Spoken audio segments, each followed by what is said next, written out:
दोस्तों, रबी सीजन की एक मुख्य फसल तिल की फसल है। तो तिल की खेती हम किस प्रकार से करें? किसान भाइयों, अगर जो आप तिल की खेती करना चाहते हैं तो मुख्य रूप से ये तीनों मौसम में आप इसकी बुआई कर सकते हैं। रबी सीजन में अक्टूबर और नवंबर का महीना होता है जो तिल की बुआई करने के लिए बेस्ट महीना माना जाता है, और शायद आपको फरवरी और मार्च में खरीफ के सीजन में बहुत ही ज़बरदस्त उपज देती है। जून जुलाई में इसका उचित समय होता है बुआई करने का। तो अच्छी उपज हमें कब मिलती है? जब आप इसकी रबी सीजन में इसकी बुआई यानी कि अक्टूबर और नवंबर के अगर जो मौसम में आप मुख्य रूप से करते हैं तो आप इसकी ज़्यादा से ज़्यादा पैदावार ले सकते हैं। किसान भाइयों, इसकी जो समय की बुआई करने के लिए जो अच्छी उपज आपको मिलती है तो आपको एक सबसे अच्छी कंपनियों का बीज का सिलेक्शन कर लेना है।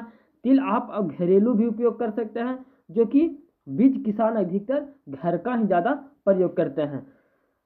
किसान भाइयों, खेत की तैयारी का सबसे मुख्य फसल है कि ये बीज का जब आप इसको बुआई करें तो खेत की अच्छी से तैयारी करें और इसे रेत के साथ मिलाकर आप इसे उचित गहराई में इसे बोएं, क्योंकि बुआई से पहले आपको बीज का उपचार जरूर कर लें, क्योंकि कार्बेंडाजिम आता है 1 ग्राम से 2 ग्राम प्रति केजी बीज के साथ आप इसे मिलाकर बीज का उपचारित कर लें।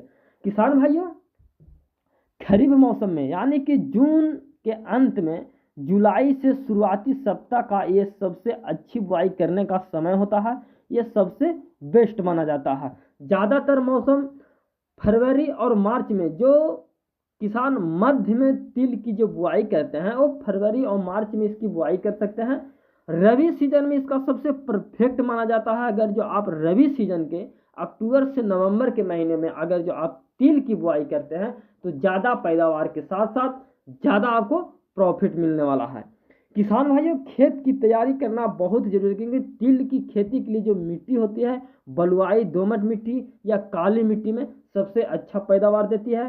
खेत की 2 से 3 गहरी जुताई कर ले, मिट्टी को भुरभुरी कर ले और खेत है जो हमारे समतल कर ले। खेत में जितने भी खरपतवार होते हैं उसे निकाल दे। खेत हमारी जल निकासी वाले उचित होनी चाहिए, क्योंकि उसमें जल का जमाव नहीं होना चाहिए। खेत में जितने भी खरपतवार हो उसे आप निकाल दें, या तो फिर उसकी जो दवाइयाँ आती है आप उससे भी दे सकते हैं। किसान भाइयों, बीज की जब बुआई आप कर रहे हैं तो बीज की बुआई करने से पहले आपको फफूंदनाशक या जैविक कीटनाशक से आप बीज को उपचारित कर लेते हैं। आपको मार्केट में एक साफ फंगिसाइड के नाम से आता है, FM 45 के नाम से आता है। तो कोई भी आप फंगिसाइड को आप 1 kg बीज को 2 ग्राम पाउडर को मिलाकर आपको बीज को उपचारित कर लेना है। बुआई करने का जो सही तरीका है कि अगर जो आप तिल की बीज बहुत ही छोटी होती है, इसीलिए उन्हें रेत के साथ मिलाकर बुआई करनी चाहिए। रेत या जो बालू होती है उसमें अगर जो आप मिलाते हैं तो ये पूर्ण रूप से मिल जाता है। आपको खेत में बुआई करने में किसी प्रकार का कोई दिक्कत नहीं होता है। किसान भाइयों, नमी का जो हमेशा ध्यान रखें। बीज की बुआई करते समय जो हमारे खेत में है और नमी होनी चाहिए। नमी नहीं रहेगी तो हमारा जो बीज का जो जनरेशन होगा वो नहीं हो पाएगा। तो ये ध्यान देंगे कि जब हमारी खेत में नमी भाग चुकी है तो आप पहले ही सिंचाई कर दें और उसके बाद आप इसके बिजाई करें।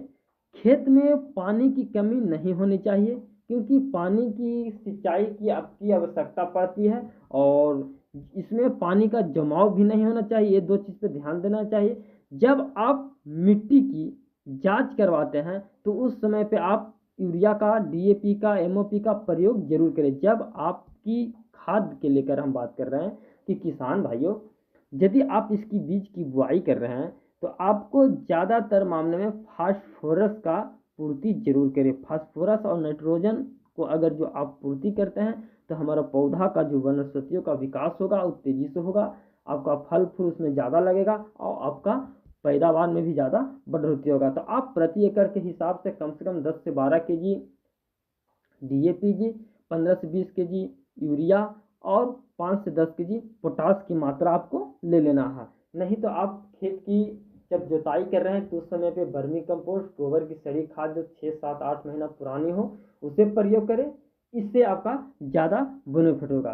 किसान भाइयों, हमारे एक सबसे बड़ी समस्या आती है खरपतवारों की। तो खरपतवारों को नियंत्रण करने के लिए आपको शुरुआती अवस्था में जब 2 से 3 बार आपको कम से कम निराई गुड़ाई करना है कि उसमें जो भी खरपतवार आ गए हैं, जब हमारा पौधा हो गया 20-25-30 दिन का, तो उस समय जो खरपतवार होते हैं उसे आप निराई गुड़ाई जरूर कर दें, ताकि हमारी जो फसल का जो उत्पादन हो वो अच्छे से हो। तो किसान भाइयों, ये रहा तिल की खेती। अगर जो आप तिल की खेती कहते हैं, तो तिल की खेती आप सालों भर कर सकते हैं। इसकी खेती तीनों सीजन में कर सकते हैं, रबी सीजन, खरीफ सीजन, जो भी सीजन आती है, मुख्य रूप से आप तीनों सीजन में इसकी बुआई कर सकते हैं। लेकिन रबी सीजन का सबसे मुख्य फसल माना जाता है, और रबी सीजन अगर जो आप अक्टूबर और नवंबर में इसकी बुआई कर देते हैं तो आप ज़्यादा से ज़्यादा पैदावार ले सकते हैं। तो किसान भाइयों, वीडियो अच्छा लगे तो वीडियो को लाइक, शेयर और सब्सक्राइब जरूर कीजिएगा। बाकी नमस्कार।